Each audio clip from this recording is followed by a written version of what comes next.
Après le bilan, nous nous sommes rendus compte que la fonction publique peine encore à maîtriser ses effectifs, puisque finalement, malheureusement, pour notre administration, il y a encore beaucoup d'autres portes ouvertes qui expliquent que la fonction publique, qui n'était pas un dysfonctionnement interne, mais malheureusement, l'administration à un moment donné a permis des pratiques qui n'ont pas permis à la fonction publique de pouvoir avoir cette maîtrise des effectifs. Donc pour cela, nous avons pensé qu'il faut corriger au plus vite, puisque la fonction première donc, de la fonction publique doit être donc, la maîtrise, puisque nous sommes, la maîtrise des effectifs, puisque nous sommes le DRH groupe donc, de l'État. Nous disons, donc, nous sommes une direction des ressources humaines de l'État. Donc il faut nécessairement que l'on ait une maîtrise. Donc ce phénomène s'explique par la contractualisation à outrance qui s'effectue au niveau des administrations où chaque ministère se donne donc, le plaisir donc, de recruter ou de contractualiser avec des citoyens sénégalais.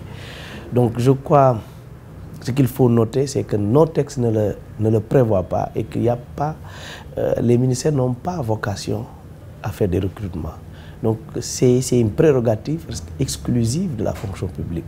Donc il fallait commencer par là. Et le grand chantier que nous avons mené ici, c'était donc de commencer par faire l'état exhaustif des contractuels au niveau des ministères. Ça nous a permis de découvrir que c'est un nombre important, puisque nous sommes presque à 30 000 contractuels au niveau donc, de l'administration sénégalaise. C'est quelque chose à corriger, puisque nous sommes en train de précariser l'emploi, et ça, je crois que c'est une situation quelque peu regrettable. Il fallait aussi voir, comme je l'ai dit, quel est le niveau donc, de modernisation de notre administration. Et ça, à ce niveau également, il faut dire que tout va dans tous les sens, hein, parce que une mission aussi importante confiée au ministère de la fonction publique, malheureusement, qui n'est pas exercée de façon exclusive par le ministère de la fonction publique. Donc il y a ça et là des initiatives de modernisation des administrations et qui ne sont pas coordonnées.